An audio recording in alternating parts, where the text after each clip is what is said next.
Class A. Today we'll start in your English MCB Section 2. Elephants raid the kitchen. Elephants ने kitchen के ऊपर धावा बोला यानी कि छापा मारा. It's a very sort of a hilarious kind of a story which tells us about the behavior of elephants, which are highly intelligent. They say that elephants never forget. They are so brainy and they are so intelligent, and their behavior is being studied by the scientists, and we try to know more and more about them. So here is an extract from the book Elephant Memories. Extract होता है किसी भी किताब का एक छोटा हिस्सा. तो बुक का नाम है Elephant Memories, 13 years in the life of an elephant, and the whole name of the book is Elephant Memories, 13 years in the life of an elephant family. तो 13 साल तक वो एक परिवार के साथ, हाथियों के परिवार के साथ रही हैं, सिंथिया जे मॉस. तो ये ऑथर का नाम है. In the book she chronicles the lives of several families of elephants. Chronicle का मतलब है बताना, सिलसिलेवार, यानी कि किस टाइम पे क्या हुआ, तो उसको क्रॉनिकल करना, उनको लिखना. तो उन्होंने बहुत सारी एलिफेंट फैमिलीज़ को स्टडी किया. So let us read about an eventful evening in Cynthia's camp.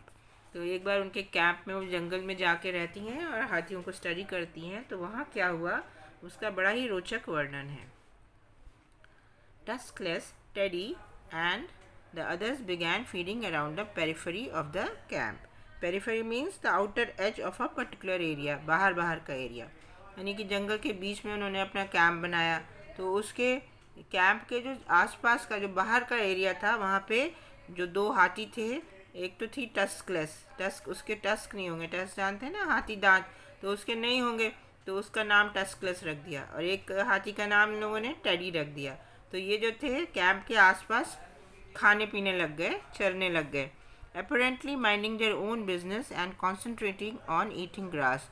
तो अपेरेंटली लगता तो ऐसा ही था, प्रतीत तो यही हो रहा था कि भाई अपना काम से काम रख रहे हैं और सिर्फ जो है कॉन्सेंट्रेट कर रहे हैं, यानी ध्यान दे रहे हैं किस पे, घास खाने पे.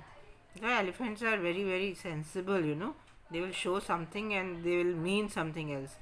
However, Tuskless surreptitiously turned the tip of her trunk towards the kitchen and the tents to smell what and who was there. Surreptitiously means sneakily, बहुत ही चुपचाप, चोरी से. तो टस्कलेस क्या करती थी, अपनी ट्रंक को किचन की तरफ मोड़ती थी, सूंघती थी, और टेंट्स की तरफ, तो इस सूंघने के लिए कि वहाँ है क्या. Wafting from the place where the food was kept. Wafting means moving gently through the air. तो हवा में स्मेल आती थी. Was the delicious odor of very ripe bananas. तो wafting का मतलब हवा में तैर कर क्या आ रही थी, जहाँ पे खाना रखा हुआ था वहाँ पे delicious odor, मतलब बड़ी स्वादिष्ट सुगंध आती थी वहाँ से. ripe bananas, पके हुए केलों की. Tuskless loved bananas. उसको तो बहुत प्यार था बनानास से. She had first tasted them at the lodge feeding place. तो ये जो लॉज थी जहाँ पे ये रह रहे थे, वहाँ पे जहाँ खाना जो था वो खाया जाता था, वहाँ पे उसने सबसे पहले इन बनानास को टेस्ट किया था. Where a man came twice a day with a wheelbarrow full of vegetables and fruit scraps. जहाँ पर रोज़ जो है एक आदमी अपनी व्हील होती है ना, जो हाथ से खींचने वाली गाड़ी होती है, उसमें पहिए लगे रहते हैं, तो उसमें भर के लाता था बहुत सारी सब्जियां और फलों के जो बचे खुचे हिस्से होते थे. These were usually peels and old outer leaves of lettuce and cabbages. Lettuce and cabbages. और ये क्या हुआ करते थे, छिलके होते थे, और या फिर जो बाहर की जो पत्तियां होती हैं ना, बंद गोभी की, जो नहीं खाई जाती हैं. लेटस भी एक तरह की गोभी होती है, और वो जो सलाद के पत्ते होते हैं उनके बाहरी पत्ते हुआ करते थे. तो ये अपने एलिफेंट्स को खिलाने के लिए ये मंगाते होंगे. But one day there was a whole stock of over ripe almost fermented bananas. एक दिन क्या आया, एक पूरा गुच्छा आ गया, इसका ज़्यादा पक गए थे जो केले, और जो थे ऑलमोस्ट फर्मेंटेड, मतलब लगभग जो थे वो फर्मेंट हो गए थे, यानी सड़ गल से गए थे. और Tuskless like the smell immediately, उसको तो तुरंत उसकी महक पसंद आ गई. Plucked one of the stalk, popped it in her mouth and savoured the sweet taste. उसने एक तोड़ा, एक जो स्टॉक था, जो उसका गुच्छा, उसको अपने मुंह में एकदम से डाल लिया. और savoured means she enjoyed the taste, the sweet taste of the bananas. She manage to eat most of them, sharing as few as possible with the others. उसने ज़्यादातर खा लिया और बहुत ही कम दूसरों को दिया, अपने दूसरे साथी हाथियों को. From that day on she particularly sought out bananas. उसी दिन से उसको बस विशेष रूप से बनानास ही को खोजती थी वो.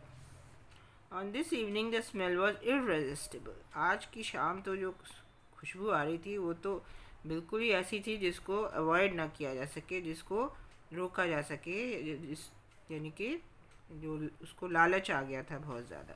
She move closer to the kitchen. अब वो किचन के पास चली गई. A flimsy structure made out of a few wooden post, sisal poles, chicken wire and roofing felt. तो वो अब किचन के पास चली गई. वो फिल्मसी का मतलब है ऐसे ही हल्का फुल्का सा स्ट्रक्चर था, जो किससे बना हुआ था? वुडन पोस्ट, लकड़ी के बल्लियों से. सिसल पोल्स, सिसल पोल एक तरह का ट्रॉपिकल प्लांट होता है जिससे कि ये बल्लियाँ बनती हैं. और चिकन वायर, चिकन वायर एक बहुत पतली वायर होती है जिसको जालीदार आकार में बना दिया जाता है और जिसमें कि 6 साइड्स होती हैं उसमें. तो चिकन वायर थी. और रूफिंग फेल्ट, रूफिंग फेल्ट क्या होती है? A sheet material used in construction. छत बनाने के लिए जो एक तरह का मटेरियल यूज़ किया जाता है, तो उससे ये बना हुआ था. इनका छोटा मोटा सा किचन था जो कि बहुत मज़बूत नहीं था. तो आप सोच सकते हैं हाथियों के सामने जो है वो किचन जो है वो क्या रहा होगा. She could smell other good things as well. उसको और भी चीज़ों की महक आ रही थी, बहुत बढ़िया बढ़िया. Pineapples, oranges and various vegetables, अनानास और संतरे और दूसरी सब्जियाँ. She also notice that it was unusually quite in the camp two night. और उस रात जो था उसने ये भी नोटिस किया कि बड़ा ही जो यूजुअली होता नहीं है, बड़ा शांत है आज वहाँ. There were no voices and there was no strong immediate smell of humans. कोई भी आवाज़ें नहीं थी और जो इंसानों की जो बड़ी तेज़ और तुरंत ही आ जाने वाली महक थी वो भी नहीं थी. She stopped feeding and rumbled gently.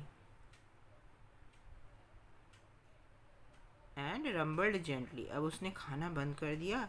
और रंबल का मतलब क्या होता है? Made a long deep sound of series of sounds.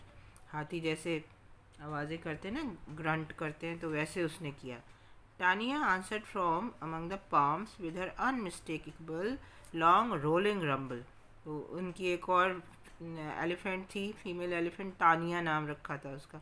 तो पाम्स होते हैं ना जो जैसे ये खजूर टाइप के पेड़ होते हैं जो, तो उनमें से उसने जो था उसका जवाब दिया, जो अनमिस्टेकेबल, जो कि मतलब पहचाना जा सके. बड़ा लंबा सा और गोल गोल सा उसकी आवाज़ थी, जैसे वो रंबल करती थी, आवाज़ निकालती थी. वैसे रंबल होता है जैसे घटाएं गरजती हैं, उस टाइप से.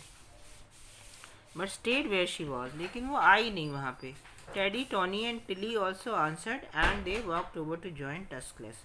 अब कौन कौन आ गया? टेडी, टोनी और टिली, ये 3 एलिफेंट्स थे और ये भी वहाँ आ गए उसकी आवाज़ सुन के कि आ जाओ भाई, रास्ता क्लियर है. दीज 4 एनिमल्स, ये कौन कौन से 4 हो गए? टेडी, टोनी, टिली और टस्कलेस. तानिया नहीं आई. और टस्कलेस 2-year-old काफ, और उसका जो छोटा सा 2 साल का जो बेबी एलिफेंट था जो कि टस्कलेस का था.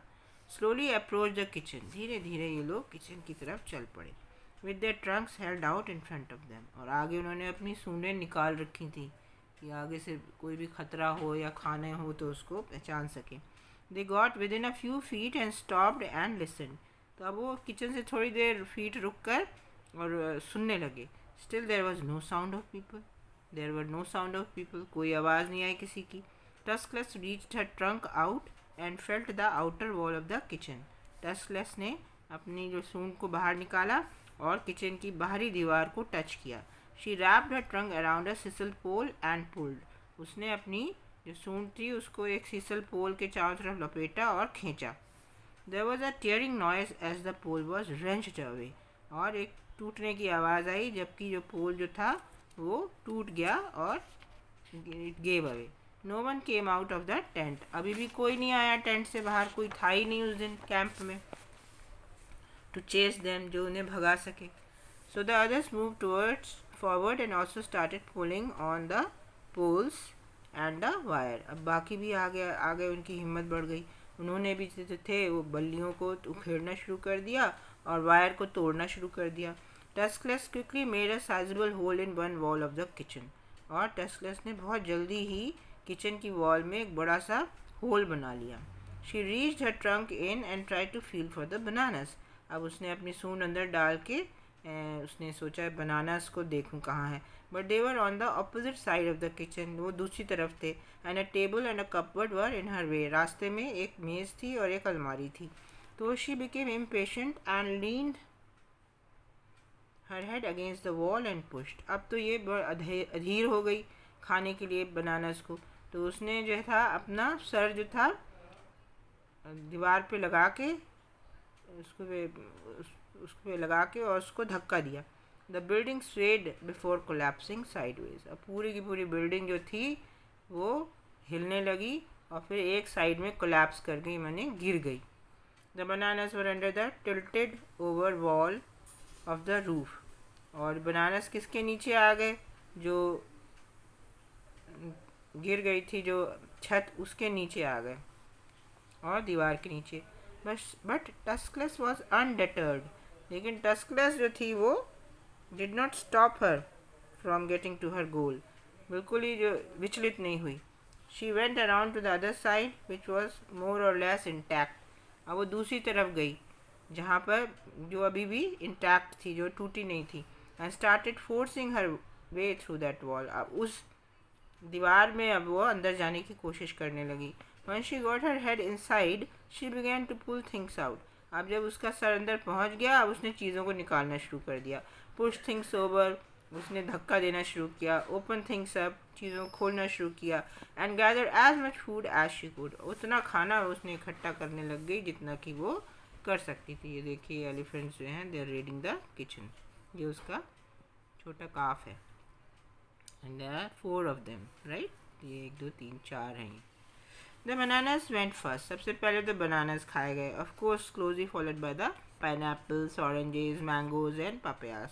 उसके बाद जितने अनानास थे, संतरे थे, आम थे, पपीते थे, सब खा लिए इन्होंने. These fruits, even large pineapples, would be placed whole in the mouth and crushed in the huge grinding molars with a great gush of juice. ये जो फल थे और बड़े बड़े पाइनएप्पल्स भी पूरे के पूरे मुंह में डाल देते थे, उसको चबाते थे। अपने बड़े बड़े जो उनके चबाने वाले जो मोलर्स होते हैं ना, हमारे जो आगे के दांत होते हैं ना, तो उनको मोलर्स कहते हैं, जिनसे हम चबाते हैं या चबाते हैं खाने को। तो जब ये उसको चबाते थे तो बड़ी तेज़ी से जो है उसमें से जूस निकलता था, मगर वो तो चबा जाते। कभी हाथियों को खाते हुए देखे कैसे गन्ना खाते हैं या और चीज़ें खाते हैं। तो they started eating everything up. Now it was near ecstasy. ये तो बहुत ही ज़्यादा, एक्सटेसी मीन्स ग्रेट हैप्पीनेस का मामला था हाथियों के लिए। The vegetables, carrots, potatoes, tomatoes, onions, lettuces, cabbages, cauliflowers, cucumbers, avocados, string beans, zucchini, eggplants went soon after. तो ये सारी थी, जैसे उसमें गाजर थी, आलू थे, टमाटर थे, प्याज थे, लेटस भी एक तरह की गोभी, कैबेजेस बंद गोभी और फूल गोभी, कुकम्बर होता है खीरे, एवोकाडोज एक तरह के फ्रूट्स होते हैं जो बाहर मिलते हैं, हमारे देश में नहीं मिलते, बहुत अच्छा फ्रूट होता है। स्ट्रिंग बीन्स, ये भी एक तरह की बीन्स हैं। जुचिनी भी एक तरह के बैंगन के जैसा एक जो होता है वेजिटेबल होती है। एग प्लांट्स, बैंगन, ये सब खा गए। Most of the fruits and vegetables were stored in tin trunks but this posed no problem. ज़्यादातर जो फल सब्जियां थीं वो टिन के ट्रंकों में थीं, लेकिन इससे हाथियों को कोई प्रॉब्लम नहीं हुआ। The tin trunk was lifted up and turn upside down. Tin trunk को उठा के उलट दिया गया. And stepped on a bit and kicked about if necessary. कहीं पर उनको पैरों के नीचे दबाया तो कहीं उनको लातें मारी अगर ज़रूरी था तो. until it disgorged its contents, जब तक कि वो it poured out in large quantities all the things which were in it, जब तक सारी चीज़ें इसकी बाहर नहीं आ गई. उनका कुछ छोड़ेंगे नहीं भाई. Once the fresh produce was finished, Tuskless began to search around for other delicacies. अब जितने भी ये फ्रेश फ्रूट्स वेजिटेबल्स ख़त्म हो गई तो अब टस्कलेस ने कहा भाई और देखो क्या है. दूसरी डेलिकेसीज मीन्स बढ़िया खाने की चीज़ें हैं. She could smell bread and cookies. उसको ब्रेड और कुकीज़ होती हैं, बिस्किट्स एंड क्रैकर्स होते हैं ना जो नट ये आप लोग खाते हैं, जो ये पोटैटो चिप्स वगैरह थे. तो इन वन वुडन कपबर्ड, एक लकड़ी की अलमारी में ये सब चीज़ें रखी थी. This was knocked down and smashed open. इस अलमारी को गिरा के और तोड़ के खोल लिया गया. The bread was quickly snatched up and then the cookies and crackers were eaten. तो ब्रेड खाई गई, फिर कुकीज़ और क्रैकर्स. बॉक्स और प्लास्टिक बैग एंड ऑल, सारा कुछ खा गए. बॉक्स भी खा गए, प्लास्टिक का बैग भी खा गए. Next a small camping fridge and a cooler were crushed. उसके बाद वहाँ पे एक कैंपिंग फ्रिज था, बैटरी से शायद चलता होगा, तो और एक कूलर भी था, तो उसको भी उन्होंने बिल्कुल ही क्रश कर दिया. मीन्स उसको भी कुचल दिया. But neither contain anything interesting, लेकिन उनमें कुछ खाने पीने का अच्छा नहीं था. And the cupboard with glasses and plates in it was tipped sideways and broken glass joined the other wreckage on the dirt floor of the kitchen. दूसरी कबर्ड जिसमें कि ग्लासेस थी या प्लेट्स थी, इसको भी गिरा दिया गया एक तरफ. और जो टूटे हुए ग्लास थे तो वो कहाँ पे बिखर गए, उस किचन के फ्लोर पे, जहाँ पे बाकी रैकेज का मतलब है जहाँ बाकी जो नष्ट सामान था, जो बिल्कुल वेस्टेज थी, वो पड़ा हुआ था. The bigger fridge was pulled and dragged from its place until it toppled over. बड़ा जो फ्रिज था उसको भी खींच के उन्होंने लिया है और उसको भी लुढ़का दिया. टॉपल्ड ओवर, लुढ़का दिया. Disconnected from its gas cylinder. अब ये गैस से चलता था तो उससे ये डिस्कनेक्ट हो गया ये fridge. Now this is a very dangerous situation because the gas might have started leaking. The gas started leaking and if it had caught fire then it would be very dangerous for the elephants. So noxious propane gas hissed out of the dangling tube with a sound and smell that would certainly have sent lesser elephants away. अब जो था, जो noxious की मतलब है उसमें smell होती है ना, जैसे आपके घर में एलपीजी सिलेंडर होता है उसमें भी प्रोपेन गैस होती है, तो उसमें हम एक ऐसी गैस मिला देते हैं जिसकी स्मेल से हमें पता चल जाता है कि गैस जो है लीक कर रही है. तो वैसी ही स्मेल आने लग गई. हिस्ड आउट मतलब वैसे आवाज़ करके जो है वो गैस निकलने लगी लटकती हुई उस ट्यूब से. और ऐसी साउंड थी और स्मेल भी ऐसी थी कि सर्टनली दूसरे कोई कमज़ोर एलिफेंट्स होते या डरपोक तो भाग जाते, मगर ये लोग साहब नहीं डटे रहे. ये just as Tuskless and Teddy were tackling the third cupboard with the jams and spices in it, they heard the engine of a car coming in their direction. तो जबकि टस्कलेस और टेडी जो थे वो तीसरी कपबोर्ड को जो है खोलने की कोशिश कर रहे थे, टैकल कर रहे थे, तो जिसमें क्या था, जैम्स थे और स्पाइसेस मतलब मसाले थे. तो उन्होंने इंजन सुना कार का आने लगा, आ रहा है उनकी तरफ, उनकी डायरेक्शन में.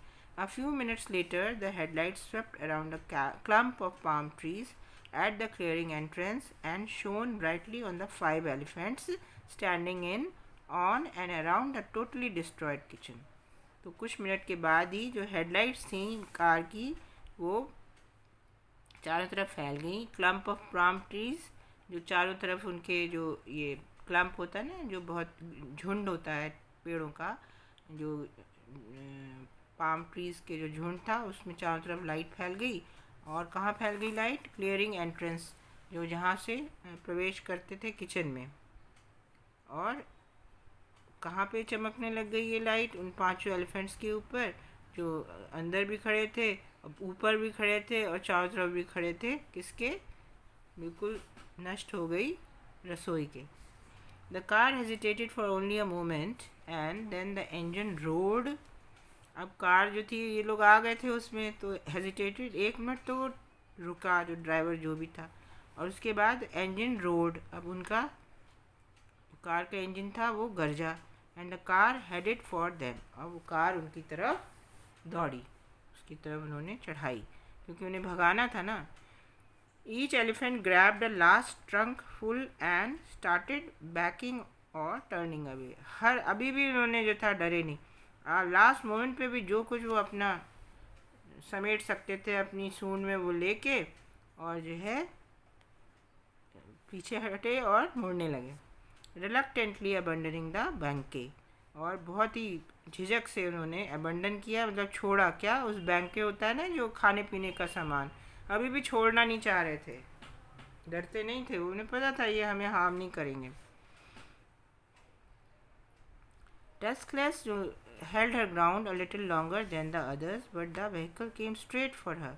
Tuscaloosa उनकी नेता थी ना, तो वो जो थी उसने थोड़ा ज़्यादा देर तक रुकी रही और दूसरों से, लेकिन फिर जो गाड़ी तो एकदम उसके सामने आ गई उसके ऊपर आने लगी, making loud engine noises, and she too left, और जो इंजन था ज़ोर ज़ोर से आवाज़ें करने लगा तो वहाँ से वो भी चली गई. Carrying a box of spaghetti, spaghetti एक तरह के नूडल्स होते हैं, तो वो ले गई अपने साथ इन हर ट्रंक, अपने सूंड में, while chewing on a paper bag full of half a pound of garlic. और क्या चबा रही थी वो, एक पेपर बैग था जिसमें कि लगभग आधा पाउंड के गार्लिक यानी कि लहसुन थे, वो चबा रही थी.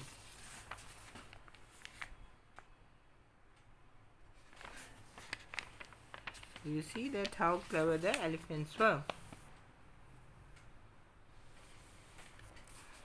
Half a pound is nearly, you can say 250 grams. I can still close my eyes and vividly see that disastrous scene as I drove around the corner into the camp and our lights shone on what had been the kitchen. तो कहती हैं ये author कि मैं तो आज भी आंखें बंद कर लूँ तो पूरा जीवन तरीके से उस डिज़ास्ट्रस का मतलब जो इतना बर्बाद हुआ जो दृश्य था उसको आज भी देख पाती हूँ, जबकि मैं चला रही थी अपनी जीप को और कॉर्नर ऑफ द कैंप पे गई थी, और हमारी जो जीप की जो रोशनी थी वो सब कुछ दिखा रही थी, जो कभी एक किचन था उसको दिखा रही थी. ये तारीख थी 4 नवंबर 1978 की बात है ये. As soon as the elephants left, I quickly got out of the Land Rover and crawled into the kitchen because I could hear the smell gas escaping. तो तुरंत ही जैसे ही एलिफेंट्स गए, ये तुरंत उतनी, इनकी गाड़ी का नाम था लैंड रोवर थी, तो ये एकदम क्रॉल करके एकदम सरक के गई अपनी किचन में, क्योंकि ये सुन भी पा रही थी और स्मेल भी कर पा रही थी, गैस जो है जो प्रोपेन गैस एस्केप कर रही थी. I found the gas cylinder and remove the regulator to close off the valve.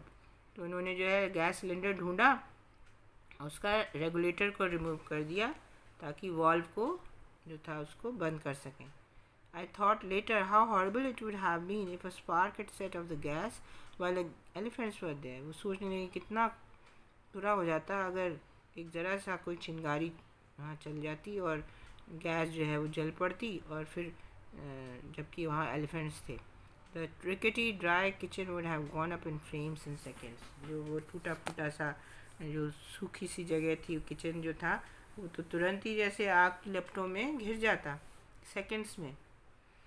As angry as I was at Tuscaloosa and her gang, अब ये गुस्सा भी थी उनके ऊपर कि देखो इन हाथियों ने क्या किया, हाँ, लेकिन I did not want them to get killed or wounded, कि मैं नहीं चाहती थी कि वो मर जाते या फिर घायल होते. And in any case, I mostly blamed myself for what had happened that night. और उसके लिए वो खुद को ही ये ब्लेम कर रही थी, अपने आप को ही ये दोषी ठहरा रही थी कि जो भी कुछ हुआ था उनकी वजह से हुआ था. An unusual set of circumstances had led Tuscaloosa to our kitchen. बहुत ही एक अनयूजुअल होता है जो आमतौर पे नहीं होता, ऐसा परिस्थितियाँ थीं जिससे टस्कलस उनकी किचन में आ गई थी. Masaku, my cook and camp worker, had left on 5 days leave on 3 November. इनके कुक का नाम था मसाकू. ये मस्ट बी एन अफ्रीकन, ये अफ्रीका की बात है. तो इनका कुक जो था ये चला गया था 5 दिन की छुट्टी पर 3 तारीख को. सो यानी एक दिन पहले. On the day he left, my camp mate Phyllis had come back from a trip to Nairobi with a huge load of groceries, meat, and fresh fruits and vegetables, including some overripe bananas, with which she was going to make banana bread. तो इनकी जो कैंपमेट थी उनका नाम Phyllis था. ये Nairobi Kenya है ना, जो एक अफ्रीका में कंट्री, उसकी कैपिटल है नैरोबी. तो वहाँ से ये आई थी और अपने साथ बहुत सारी ग्रोसरीज होती हैं, खाने पीने का सामान लेके आई थी, मीट और फ्रेश फ्रूट्स, वेजिटेबल्स, इसके अलावा ओवरराइप बनाना, जिससे कि वो बनाना ब्रेड बनाने की सोच रही थी. तो next day film makers Warren and Jenny Garst had arrived at the camp for a project with yet another huge load of food. अगले दिन फिल्म मेकर्स वारन और जेनी गार्स्ट आए, तो वो भी अपने प्रोजेक्ट करने के लिए और बहुत सारा खाना वो लेकर आए. Since it was their first night there and Masako was away, we had gone to have dinner at one of the lodges. तो अब क्योंकि ये पहली रात थी उनकी वहाँ पे कैंप में और मसाकू था नहीं, तो ये सब के सब डिनर करने के लिए वहाँ आसपास की कोई जो लॉजेस होती हैं, जो वहाँ पे होटल टाइप के होते हैं लॉजेस, वहाँ पे खाना खाने गए थे ये लोग. तो कैंप बिल्कुल खाली था उस दिन. तो previously we had left the camp unattended on many occasions. पहले भी कई बार इन्होंने खाली छोड़ रखा था अपने कैंप को. Elephants had broken into the kitchen 2 years before when no one had been in the camp. 2 साल पहले भी एलिफेंट्स इसी तरह आ गए थे किचन में जबकि कोई नहीं था. It may or may not have been tuskless. हो सकता है टस्कलेस थी या नहीं थी.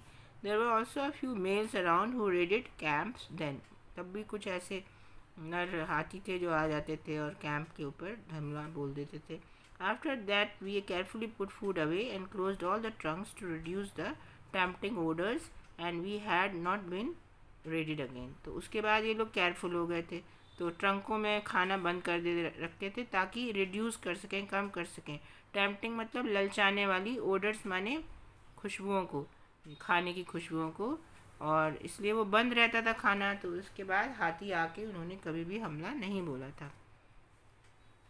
On this evening we put away as much food as we could, but there was so much that we could barely close the trunks.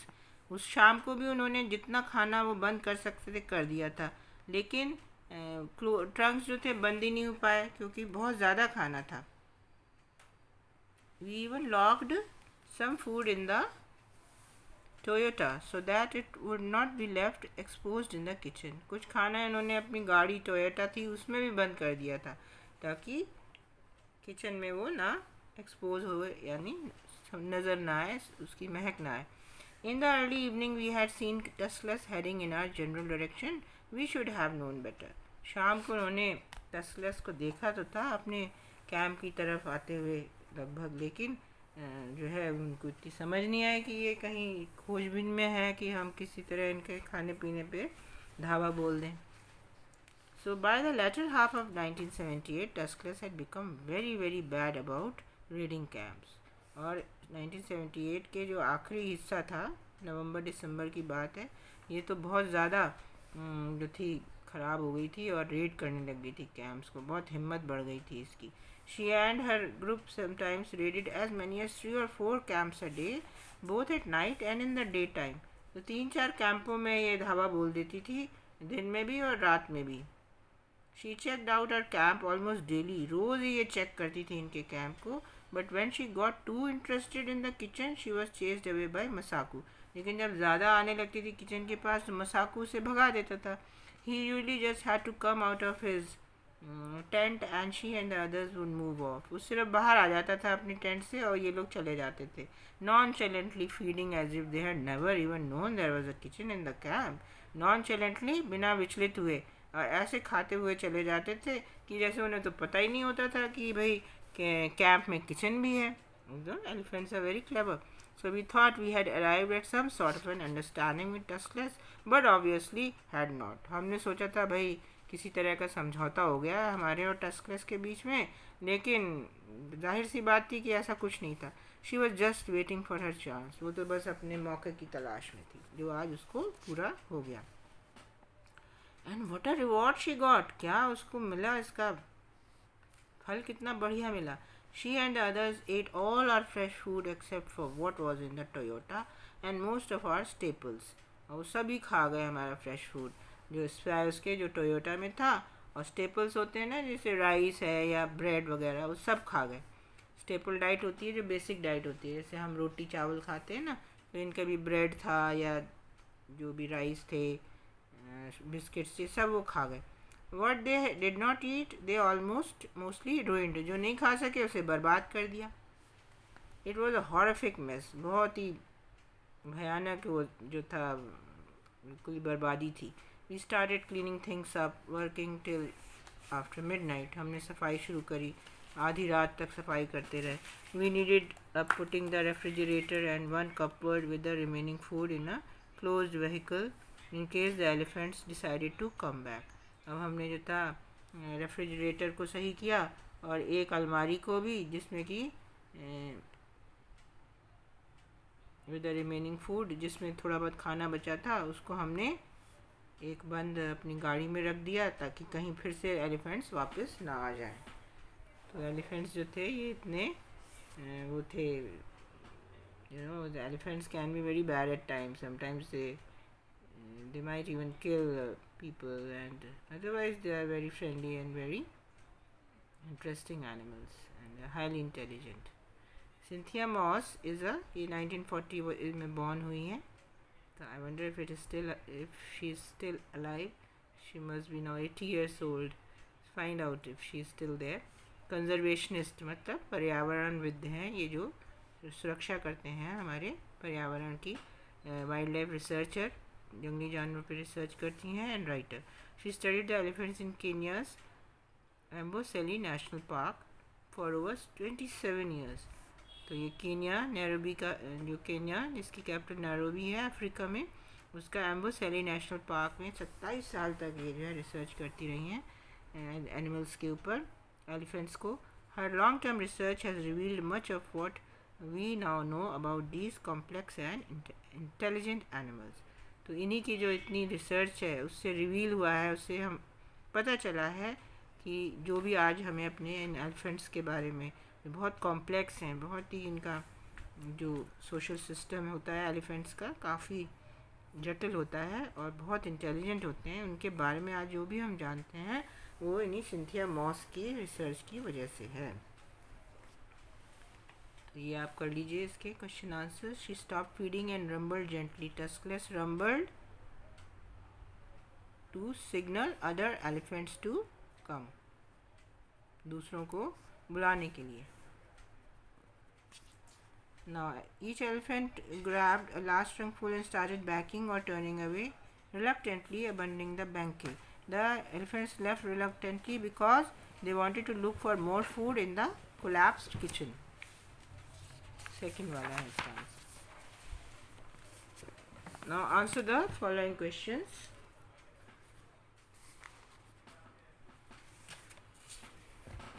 Question number 1. Who was tuskless?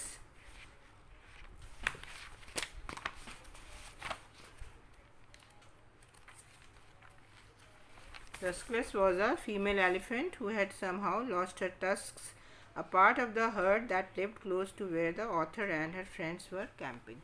How had Tuskless developed a taste for bananas? Tuskless was one day given a whole stalk of overripe, almost fermented bananas. She really enjoyed eating them. From that day on, she developed a taste for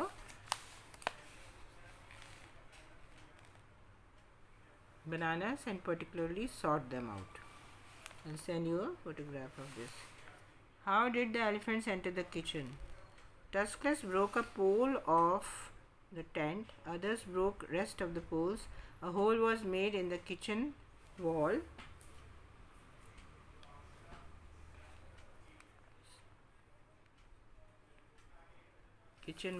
Then Tuskless brought the building down. This is how the elephants entered the kitchen.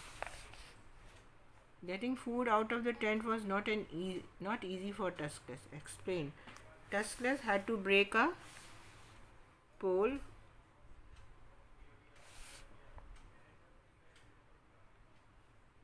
pull down the wall and roof, pull out things, push and open things up to eat them.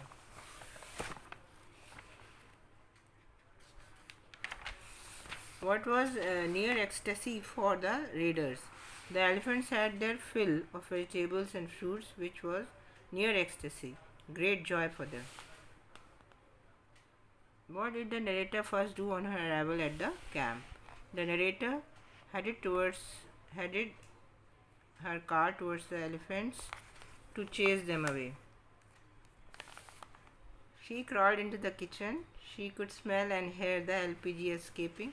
She found the gas cylinder and removed the regulator to close off the valve. G. Why did the narrator blame herself for the mess? The narrator blamed herself for the incident because her cook was on leave and her campmate had brought a huge load of groceries, meat, fruits, and vegetables. Her guests and she were away at the dinner party, who had again brought a lot of edibles. Thus, the camp was deserted with no one to guard it. Guard, guard it. Now, rest vocabulary, I'll send to you the photograph of it. Okay. So please do this chapter. Read it and learn it.